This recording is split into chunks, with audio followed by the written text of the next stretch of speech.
মনসুর আহমেদের আমার দেখা রাজনীতির 50 বছর বয়ে আছে ঘটনাটার উল্লেখ।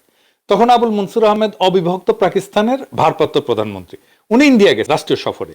তো নেহরুকে প্রস্তাব দিতেছেন যে কাশ্মীর প্রশ্নে একজন রাজনৈতিক মুরব্বীর ফয়সালা পাকিস্তান মাইনে নেবে। তো নেহেরু অবাক হইয়া জিগায়, কে সেই রাজনৈতিক মুরব্বী যার কাশ্মীর প্রশ্নে ফয়সালা পাকিস্তান মাইনে নেবে? ওনারা প্লেনে করে যাইতেছিলেন কোথায় থেকে যেন কোনখানে। তো আবুল মনসুর আহমেদ নেহরুর দিকে চাইয়া বললেন, আপনি মুরব্বী হিসাবে যে ফয়সালা দেবেন সেটা পাকিস্তান মাইনে নেবে। নেহরু তো অবাক। আবুল মনসুর বলতেছেন যে আমাদের আস্থা আছে, আপনি বেইনসাফি করবেন না। এটাই হইতেছে রাজনৈতিক মুরব্বীর ভূমিকা। পরে ওইটা আর আগাই নাই, কিন্তু যাই হোক, রাজনৈতিক মুরব্বী প্রশ্নে আমি এই গল্পটা বললাম। আর 2 নাম্বার সংকট হইতেছে রাজনৈতিক দলগুলো আর একটা রাজনৈতিক দলের সাথে বিরোধিতা কিভাবে করবে, কোন তরিকায়, এটা বুঝতে না পারা। 2টা দলের মধ্যে রাজনৈতিক বিরোধ থাকবে, খুবই ন্যাচারাল, সেজন্যই তারা 2টা দল, কিন্তু কোন কায়দায় রাজনৈতিক বিরোধিতা করবে সেটা বুঝতে পারতেছে না। বেদিশা নিজেদের সবচেয়ে শক্তিশালী রাজনৈতিক অবস্থানকে জনগণের সামনে তুলে ধরবে সেটাও বুঝতে পারে না। আমি আজকে কোন রাজনৈতিক দলের সবচেয়ে শক্তিশালী অবস্থানটা আলাপটা আমি আজকে করবো না, পরে কোনো একদিন করা যেতে পারে। আজকে যে আলাপটা করব সেটা হইতেছে যে বিএনপির রাজনীতির ভুলের কারণে, ভুল রাজনৈতিক স্ট্র্যাটেজির কারণে পয়েন্ট পাইতেছে জামাত ইসলামী। এটা একটা মহা একটা তামাশার কথা। রাজনীতি করতেছে বিএনপি আর পয়েন্ট পাইতেছে জামাত ইসলাম। কেমনে আসেন একটু বুঝে দেখি। আপনারা দেখতেছেন বিএনপি আর জামাতের মধ্যে বৈরিতা। বিএনপি কি জামাতের সমালোচনা করতে পারবে না? অবশ্যই পারবে। জামাত কি বিএনপির সমালোচনা করতে পারবে না? অবশ্যই পারবে। কিন্তু বিএনপি কি সমালোচনা করতেছে? বলতেছে জামাত স্বাধীনতা বিরোধী, রাজাকার, পাকিস্তানপন্থী।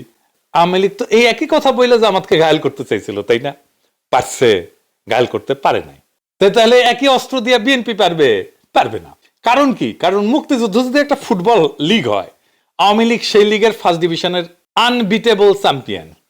1971-এ বিএনপির জন্মই হয় নাই। রাজনৈতিক দল হিসেবে 1971-কে পুরোপুরি ওন করা বিএনপির পক্ষে সম্ভব না। জিয়া অনেক বড় মুক্তিযোদ্ধা হইলেও জিয়া মুক্তিযুদ্ধের মাঠে কখনোই মুজিবকে অতিক্রম করতে পারবে না।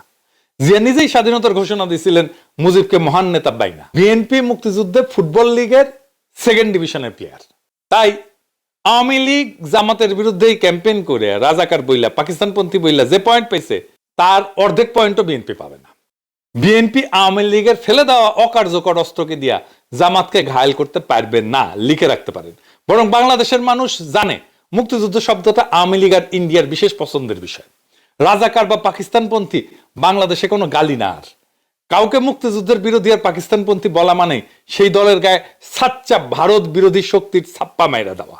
এই দেশে আজকে একটা ছাপ্পা দিয়ে দেন, পজিটিভ ছাপ্পা, জামাত আর শিবিরকে ভারত বিরোধী দেন ছাপ একটা। হ্যাঁ, আড়াটা দেন, এবার আড়াটা দেন ছাপ। বিএনপি যতবার বলবে রাজাকার মুক্তিযুদ্ধের বিরোধী, ততবার জামাত আর শিবিরের বাক্সে পয়েন্ট জমা হবে। এডিটে দেন ছাপ্পা মাইরা পয়েন্ট জমা হইতেছে। রাজনীতি করে বিএনপি আর পয়েন্ট পায় জামাত, আবার ছাপ্পা মাইরা দেয়। বিএনপির যারা অ্যান্টি ইন্ডিয়ান ভোটার তারা বিএনপি থেকে মুখ ঘুরাই নিতেছে। এখন এমন অবস্থা হয়েছে জামাত যদি ইন্ডিয়ার সাথে হাত মিলায়ও তাও পাবলিকে ধরে নেবে জামাত অ্যান্টি ইন্ডিয়ান। মাথায় মাল থাকলে জামাতকে তার রাজনীতি নিয়ে এমন ভাবে ঘাপানো যায় যে জামাত একটা কথা বলতে পারবে না, আওয়াও করো খালি।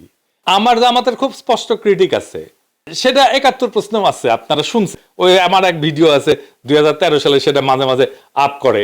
যাই হোক, ওইটাতে আমি যাব না। মুক্তিযুদ্ধ প্রশ্নকে টাচ না কইরাই আমি জামাতের খুব শক্ত ক্রিটিক করতে পারবো। আসেন সেটা শুনে দেখি। তবে এখন অনেকে কইতে পারেন আপনি তো শিখে দিতেছেন, শিখুক। কেমনে পলিটিক্স করতে হয়, কেমনে আর্গুমেন্ট তৈরি করতে হয়, ন্যারেটিভ তৈরি করতে হয়, শিখুক না, অসুবিধে কি? ভালো তো। আসেন আমরা দেখি।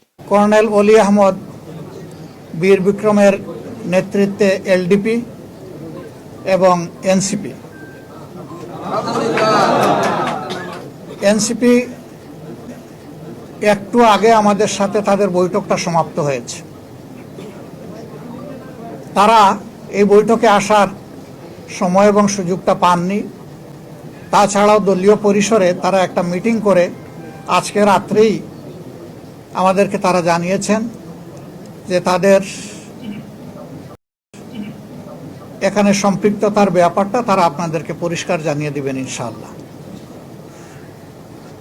তাদের আহ্বায়ক নাহিদ ইসলাম সরাসরি কথা বলেছেন আমাদের সকলের সাথে, আমরা উপস্থিত ছিলাম এবং তিনি তাদের সিদ্ধান্ত আমাদেরকে অবহিত করেছেন।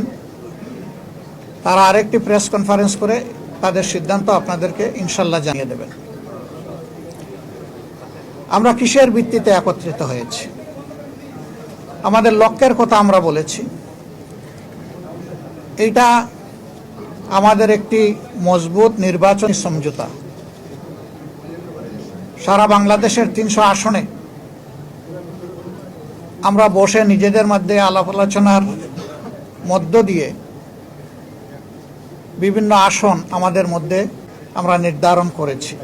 কর্নেল অলি আহমদ বীর বিক্রমের নেতৃত্বে এলডিপি এবং এনসিপি একটু আগে আমাদের সাথে তাদের বৈঠকটা সমাপ্ত হয়েছে। তারা এই বৈঠকে আসার সময় এবং সুযোগটা পাননি।